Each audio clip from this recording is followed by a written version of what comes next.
right. Okay. Okay, could you pass me a sauce, please, Yes, Alex? absolutely.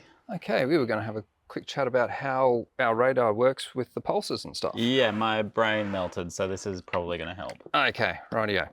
So the tomato sauce is going to be our radar, so just showing a bit of a curve for our lens. And then with the mustard, I'll put the wall we're heading down to. So that can be our target. Right. Now I'll show our pulse of energy coming out. So we fire out a little pulse. So Right, like you were talking about. Yeah, so we've got this little pulse and it's just heading out and expanding a little bit as it heads out until eventually it hits our mustard wall. Our mustard wall, got it. Yep, so it's hit our mustard target. So these are our pulses heading out.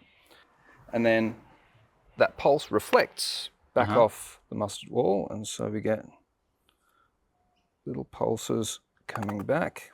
Nice. Mustard, there we go. Try not to waste all the mustard until